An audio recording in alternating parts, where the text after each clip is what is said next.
I heard my daughter-in-law call me a burden before my husband's casket was even lowered into the ground. She didn't whisper it. She didn't hide it. She said it just loud enough for the people closest to her to hear, and just soft enough that no one would confront her. I stood there in my black coat, hands folded, eyes fixed on the polished wood that held the man I had spent 42 years beside. The wind was cold that morning, the kind that slips through fabric and settles in your bones, but I didn't move. I didn't react. Not when she adjusted her sunglasses and sighed like the entire ceremony was an inconvenience. Not when my son, Daniel, kept his gaze firmly away from me, as if avoiding eye contact would somehow excuse his silence. I simply stood there, breathing slowly, as if I hadn't just been reduced to something disposable at my own husband's funeral. From a distance, everything looked perfect. The flowers were arranged in careful symmetry. White lilies just like Richard used to like. The pastor spoke in a calm, practiced tone about legacy and love. People nodded, some even dabbed at their eyes. It was the kind of farewell that looked respectful from the outside. But I knew better. I had watched the shift happen long before that day. It didn't start with cruelty. It started with small exclusions. Conversations that stopped when I entered the room. Decisions made without asking me. Papers I was told I didn't need to worry about anymore. Melissa had a way of smiling while she erased me, piece by piece, like I was chalk on a board she planned to rewrite. And Daniel, my son, he let it happen. Or maybe he needed it to happen. I used to think grief would bring a family closer. That losing Richard would remind them of what mattered.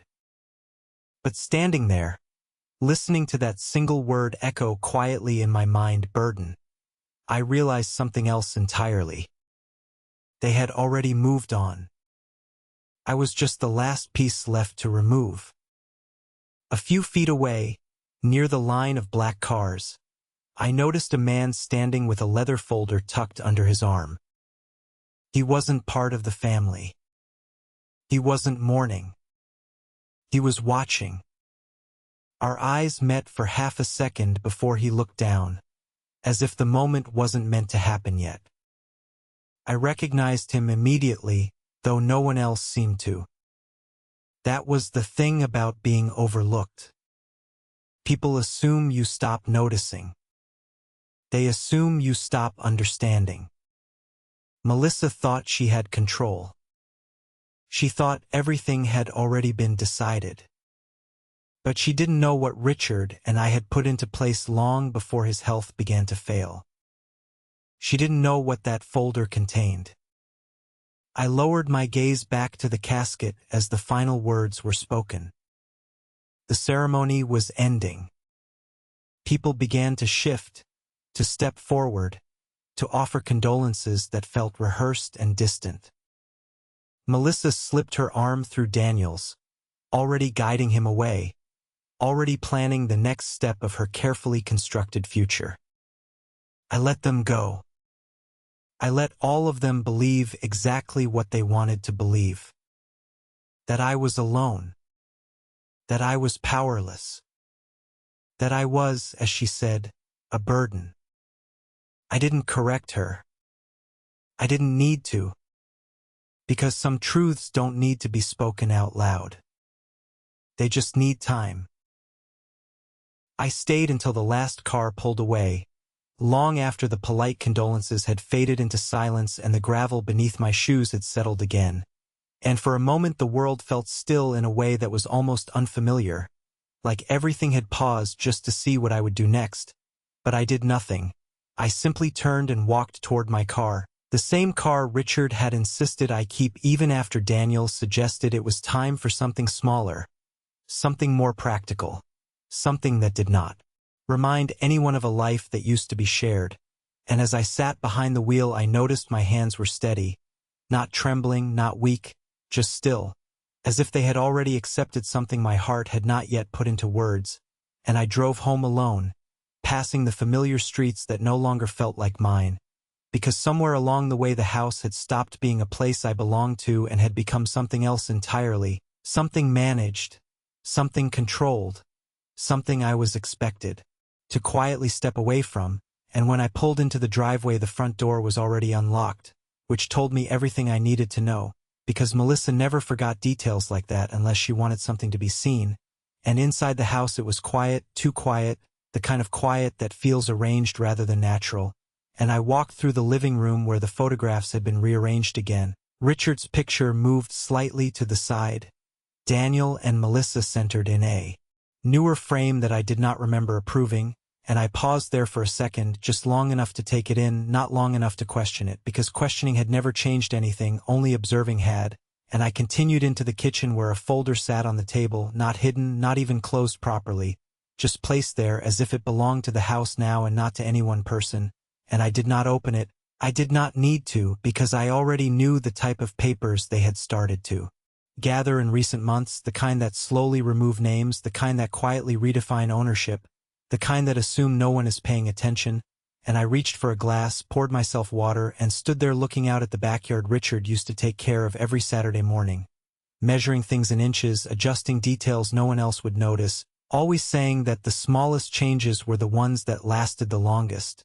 And I realized then that Melissa had been doing the same thing all along, adjusting, shifting, repositioning, not all at once but gradually, carefully, until the entire structure of this family looked different without anyone being able to point to the exact moment it changed. Except I could. I had seen it in the pauses, in the silences, in the way decisions stopped including me, and I set the glass down without finishing it, because there was nothing left in that house that required my presence in the way it once had. And as I turned toward the hallway, I heard the faint sound of a car pulling into the driveway again. Quick, deliberate, not hesitant, and I knew without looking who it was. And I knew why they had come back so soon. Because control is never something people like Melissa leave unattended for long. And this time, I would be ready to let her believe she still had it. I did not rush to the door when I heard the footsteps. I let them enter as if this was still their house to control, as if I had already accepted whatever version of the future they had planned for me. And Melissa was the first to step inside. Her heels sharp against the hardwood floor, her expression composed but slightly tightened at the edges, like something had not gone exactly as expected, and Daniel followed a step behind her, quieter than before, his shoulders slightly tense, his eyes moving around the room as if he was trying to measure what had changed in the few hours we had been apart. And I remained where I was, standing near the kitchen counter, not turning immediately, not offering any acknowledgement, just giving them the space to speak first, because people like Melissa always needed to fill silence, and she did not disappoint. She cleared her throat softly and said that we needed to discuss a few things, her voice careful, controlled, almost polite, but not quite. Respectful, never respectful, and I turned slowly, meeting her gaze without expression, without challenge, just enough to let her know I was listening. And she gestured toward the folder on the table as if it had always belonged there, as if it had nothing to do with me even though everything about it did. And she explained that there were some practical matters to take care of, that the house would need to be reorganized, that certain responsibilities would shift, that it would be easier for everyone if I considered a smaller place, something more manageable, something that fit my needs now.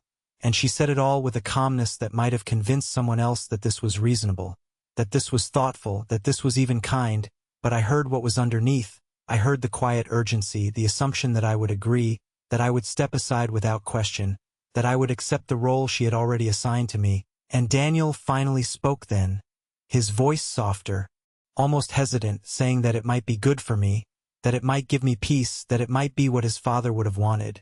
And for a brief moment I looked at him, really looked at him, trying to find the boy who used to measure his height against the doorframe in this very house, trying to find the child who once asked me if we would always live here, and I saw none of that, only a man who had learned to stand comfortably behind someone else's decisions.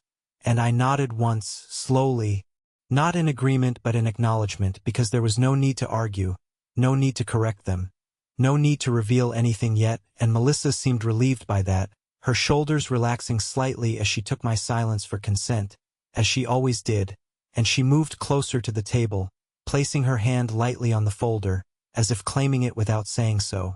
And I noticed again the small details she overlooked, the way the papers were arranged, the absence of one specific document, the one that mattered more than all the others combined, and I stepped past her without a word, walking toward the hallway, leaving them behind in the space they believed they controlled, because control, I had learned, is not about who speaks the most or who stands at the center of the room. It is about who understands the full picture, and as I reached the end of the hall I paused just long enough to hear Melissa begin outlining her plans, her voice steady, confident, already dividing what she believed was hers to manage, and I allowed myself the smallest, quietest breath, not of relief, not of defeat, but of certainty, because for the first time since Richard's health began to fail, I knew exactly how this would unfold, and I knew they were not ready for what came next. I did not return to the kitchen after that. I went into the bedroom Richard and I had shared for decades and closed the door softly behind me. Not to shut them out, but to give myself the space they no longer believed I needed. And for a moment I stood there looking at the room exactly as he had left it. His watch still resting on the dresser, his shoes aligned neatly by the closet, everything in its place as if routine alone could preserve what time had already taken. And I moved slowly, not out of hesitation but with intention, opening the top drawer where I kept the things that were never meant to be seen by anyone else, the documents Richard and I had reviewed together months before his condition worsened, the ones we signed without telling Daniel, not because we did not trust him once, but because we understood how easily trust could be redirected when someone like Melissa entered the equation, and I took out the single envelope that mattered, thinner than the rest, almost insignificant at a glance, but heavier than anything sitting on that kitchen table, and I held it in my hands for a few seconds, feeling the weight of decisions that had already been made long before today, decisions that did not require permission or approval from anyone else, and I placed it carefully into my bag before stepping back into the hallway, where their voices carried more clearly now, Melissa speaking with quiet authority, listing timelines, mentioning agents, discussing options as if the house had already been emptied of my presence, and Daniel responding with short confirmations, his tone distant, as if repeating something he had already accepted, and I walked past them without interrupting, without even glancing at the folder they believed contained everything, because I knew exactly what was missing from it, and I reached the front door just as Melissa paused mid-sentence, her voice catching slightly when she noticed I was leaving, and she asked where I was going in. That same controlled tone, the one she used when she was trying to maintain order, and I answered simply that I had an appointment, nothing more, nothing less, because explanations were no longer something I owed, and she hesitated for half a second, just enough to reveal uncertainty before smoothing it over with a polite nod, as if my absence would make things easier for her, as if this was already part of her plan, and I stepped outside into the late afternoon light, the air warmer now but still carrying that quiet stillness that follows a day like this, and I got into my car without looking back, because everything I needed to see had already been made clear, and as I drove away I did not feel displaced, I did not feel uncertain, I felt precise, like every movement from this point forward had already been measured, and when I arrived at the office building across town, the same one Richard had visited more frequently in his final year, I saw the man from earlier standing near the entrance, the leather folder still in his hand,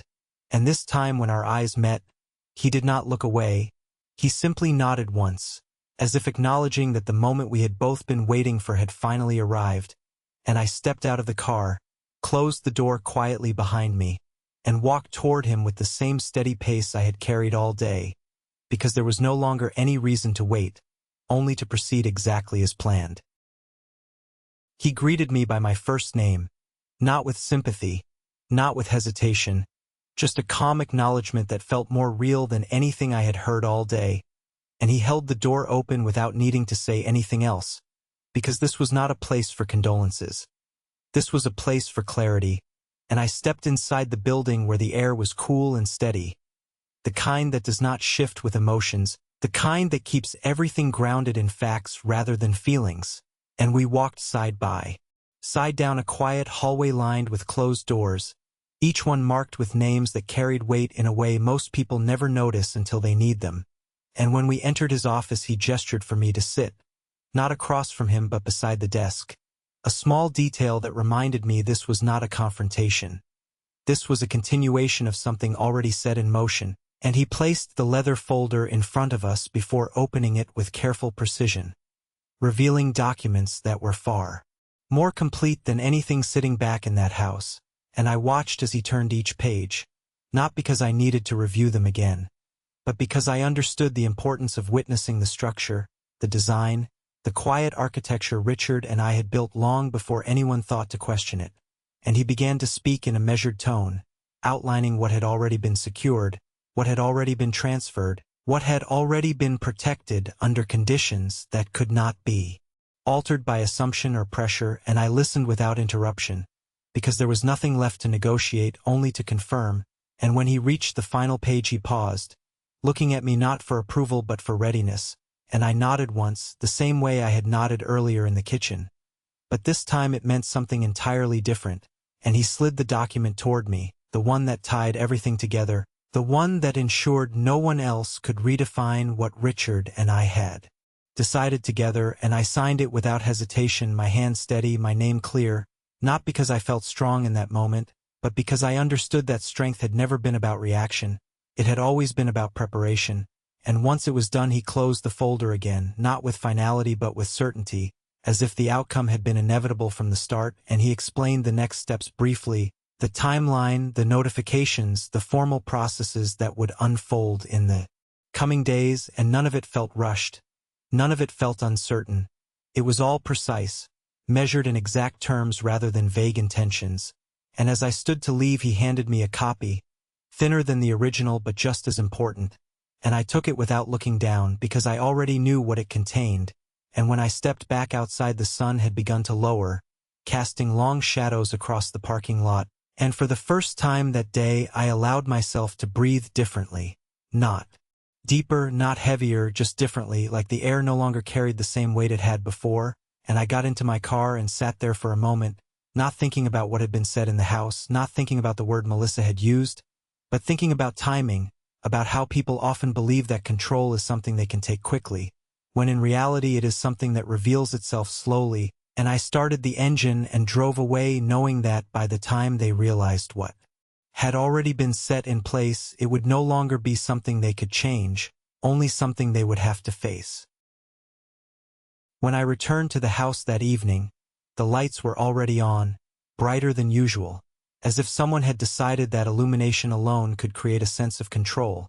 And I stepped inside quietly, closing the door behind me with the same steady motion I had used all day, not announcing my presence, not asking for attention, just entering as if nothing had shifted, even though everything had. And I could hear their voices again from the kitchen, lower now, more focused, the tone of people trying to finalize something before it slips out of reach. And I walked in without hesitation, setting my bag down on the chair as Melissa turned toward me, her expression composed but sharper than before, like she had been waiting for this exact moment. And she asked how my appointment went, her voice light but edged with curiosity she could not fully hide. And I answered simply that it was productive, nothing more, because details were no longer something I offered freely. And Daniel looked at me then, really looked this time, as if trying to read something in my face that had not been there earlier. But I gave him nothing to hold on to, no reaction, no resistance, just calm. And Melissa shifted slightly, her hand resting again on the folder as if it grounded her. And she began outlining the next steps once more, mentioning timelines for listing the house, discussing financial transitions, speaking in terms that assumed agreement without ever asking for it. And I listened, not interrupting, not correcting, just allowing her to continue building a version of reality that no longer applied. And when she finished, she paused, waiting for confirmation, for acknowledgement, for anything that would solidify her position. And I nodded once, the same small gesture, controlled, unreadable, and she exhaled softly, taking it as acceptance. exactly as she always had, and for a moment the room settled into that illusion again, the one where everything was already decided, where I had already stepped aside, and I moved past them toward the counter, picking up the glass I had left earlier, now empty, and I rinsed it slowly under the faucet, the sound of water filling the silence in a way that made them both wait, made them both hold their place, and I set the glass down carefully before turning back to them, my movements unhurried, deliberate, and I said that there was no need to rush anything, that some things required proper timing.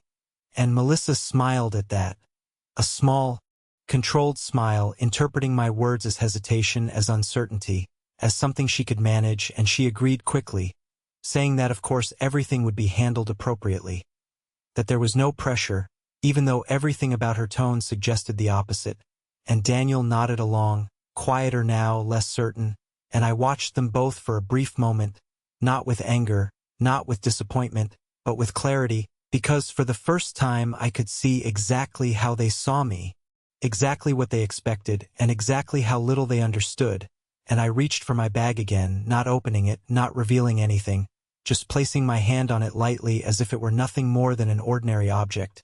And I told them I would be in my room for the evening, that I needed rest, and Melissa responded with polite concern, the kind that sounds correct but feels empty, and I turned away without answering, walking down the hallway with the same steady pace, leaving them in the kitchen with their plans, their assumptions, their quiet certainty, and as I closed the bedroom door behind me once more, I knew that by the time morning came, the difference between what they believed and what was real would begin to show.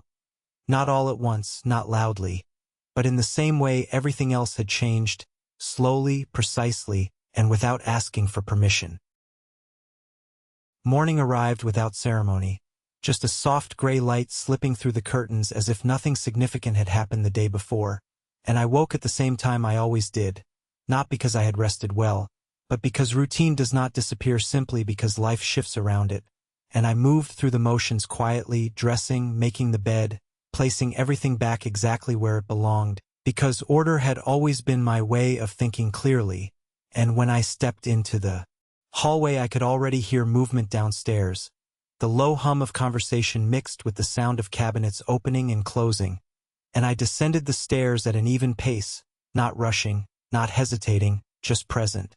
And when I entered the kitchen, Melissa was standing by the counter with her phone in hand, her posture straighter than usual, her focus sharper, as if she had spent the night preparing, and Daniel sat at the table with a cup of coffee he had not touched, his eyes lifting toward me the moment I appeared, and there was something different there now, something uncertain, something waiting, and Melissa greeted me with a brightness that felt slightly too practiced, asking if I had slept well, and I answered that I had rested enough, nothing more, because truth does not need decoration, and she nodded quickly before turning the conversation toward practical matters, mentioning that she had already reached out to a real estate agent that morning, that there were appointments available later in the week, that things could move forward smoothly if we stayed on schedule, and I listened, standing by the sink, my hands resting lightly against the edge as she spoke, and I noticed how confidently she outlined everything, how naturally she filled in decisions that had not been agreed upon, and when she paused she looked at me again, waiting for that same small nod she had come to rely on, and Daniel shifted slightly in his chair, glancing between us as if sensing the weight of the moment, and I let the silence stretch just long enough to be noticed before I responded. And when I did, my voice was calm, even carrying no urgency, and I said that I appreciated the effort she had put into organizing things, that it was thoughtful, and I watched her expression soften slightly at that, her shoulders relaxing just a fraction as she took it as validation. And then I continued, not raising my tone, not changing my pace, simply adding that there would be no need to contact any agents, not yet, and the room shifted instantly, not dramatically, but enough to be felt, like a subtle change in temperature that no one could ignore, and Melissa's smile held for a moment longer than it should have before fading into something more controlled, more careful, and she asked what I meant. Her voice still polite but now carrying a sharper edge beneath it, and I turned slightly, meeting her gaze fully for the first time that morning, and I told her that some matters were already being handled, that certain arrangements had been made in advance, and Daniel leaned forward slightly at that, his attention fully engaged now, and Melissa's fingers tightened around her phone, just briefly, before she loosened her grip again, and she asked what kind of arrangements. Her tone measured but no longer relaxed, and I paused for a moment, not to create tension, but because precision matters, and I chose my words carefully, telling her that everything would become clear soon enough, that there was no need to rush ahead of what had already been set in motion. And I saw it then, the first real crack in her certainty, not large, not obvious, but present, and Daniel looked at her, then back at me as if trying to reconcile two different versions of the same situation. And I reached for a cup from the cabinet, pouring myself coffee with steady hands, the simple action grounding the moment in something ordinary. And I said nothing more, because sometimes silence does more than explanation ever could. And as the three of us stood there, the balance of the room had shifted in a way that could not be undone, not by assumption, not by confidence, and certainly not by words spoken too soon. The rest of the morning unfolded with a kind of careful distance that had not existed before, as if every word now carried weight that needed to be measured before it was spoken, and Melissa moved through the kitchen with controlled efficiency, placing her phone down, picking it up again, checking something briefly before setting it aside. Her attention divided between maintaining composure and recalculating what she thought she understood, and Daniel remained at the table longer than usual. His coffee now cold, his eyes following small movements, searching for clarity in a situation that no longer aligned with what he had been told. And I sat across from him after a moment, not to initiate conversation but simply to be present. And the silence between us was not empty. It was filled with questions neither of them were ready to ask directly.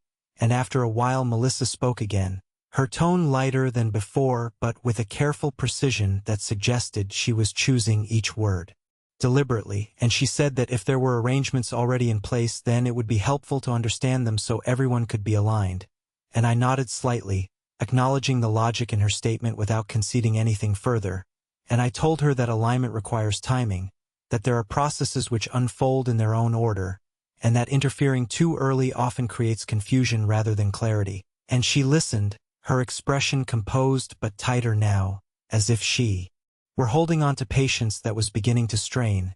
And Daniel finally spoke then, his voice quieter than usual, asking if this had something to do with the attorney I had visited the day before, and I met his gaze calmly and said that it did, not elaborating beyond that, and the effect was immediate, not dramatic but unmistakable, as if a piece of the situation had shifted into place that neither of them had anticipated.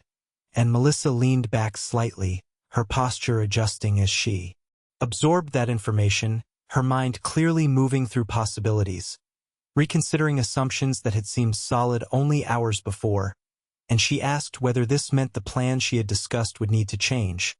And I answered that plans always change when new information becomes available, that it is a natural part of any process, and I kept my tone even, not confrontational, not defensive, simply factual. And Daniel exhaled slowly, running a hand along the edge of the table as if grounding himself, and I could see the realization beginning to settle in him, not fully formed yet but present. And Melissa remained still for a moment longer before nodding once, a small, controlled gesture that mirrored my own from earlier, and she said that she understood, that it was important to respect the process, and her words were correct, carefully chosen. But the shift in her confidence was no longer hidden, it was subtle but clear, and I stood then, carrying my cup to the sink, rinsing it with the same steady motion as the day before, the ordinary action anchoring everything in something simple and undeniable. And as I placed it back on the rack I turned slightly, not fully facing them but enough to be heard, and I said that there would be a meeting soon, that all necessary details would be presented at that time, and that until then there was no need for speculation. And neither of them responded immediately, not because they disagreed but because they were beginning to understand that the situation no longer revolved around what they expected. And as I left the kitchen once more, the quiet that followed was different from before, not filled with assumption, but with the slow, steady realization that something larger had already been decided, something they had not been part of, and something they would soon have to face in full. The meeting was scheduled for late afternoon 2 days later, and no one questioned it when I mentioned the time, because by then questioning had quietly turned into waiting, and the house carried that same restrained energy from morning into evening, where conversations stayed brief and movements stayed measured, as if both Melissa and Daniel were careful not to push against something they did not fully understand. And when the day arrived, I dressed with the same simplicity I had maintained throughout the week, choosing nothing that called attention, nothing that suggested anything beyond calm readiness. And when I stepped into the living room, they were already there, seated, composed, but no longer certain, and Melissa stood as I entered, offering a polite smile that felt practiced but thinner now, and Daniel followed a moment later, his expression more open, more searching, and I told them it was time, nothing more, because explanations would come from where they needed to come. And we drove together in near silence, the road stretching ahead in a steady line that felt almost symbolic in its clarity. And when we arrived at the office building, Melissa's eyes lingered on the name by the entrance, reading it more carefully than she had read anything before, and I could see the moment recognition began to form, not fully realized but enough to unsettle what remained of her assumptions. And inside, the receptionist greeted me by name, not warmly, not coldly, just with the familiarity of someone who had seen me before, and that alone shifted the balance further, and we were led into a conference room where the attorney was already waiting, standing as we entered, extending a hand first to me, then to Daniel, then to Melissa, his manner consistent, professional, and entirely neutral, and once we were seated he did not rush. He did not fill the room with unnecessary words. He simply opened the folder in front of him and began outlining what had been established, speaking clearly, precisely, in terms that did not allow for interpretation, and as he explained the structure of the estate, the distribution of assets, the protections that had been placed, I watched Melissa's posture change gradually, her back straightening not with confidence but with tension, her hands folding together as if holding on to something that was no longer there, and Daniel remained still, his gaze fixed on the documents as if reading them could somehow change them, and the attorney continued, detailing the trust, the allocations, the conditions that had been agreed upon long before this week had ever begun. And when he reached the point that clarified ownership of the house, the room became completely still, not dramatically, not loudly, but in a way that removed any remaining uncertainty, and he stated that the property had already been secured under terms that could not be altered or reassigned without my consent, that it was not subject to immediate sale, not part of any informal arrangement, but protected exactly as it had been intended. And no one spoke for a moment after that, because there was nothing to interrupt, nothing to correct, only something to absorb, and Melissa's eyes moved slowly from the document to me, searching for something that had already been revealed without words, and Daniel exhaled quietly, leaning back as if the weight of understanding had finally settled into place. And I remained where I was, my hands resting calmly on the table, not reacting, not emphasizing, simply present as the reality they had built began to give way to the one that had always existed. And when the attorney closed the folder again, the sound was soft but final, marking the moment not as an ending, but as a clear beginning of what could no longer be misunderstood.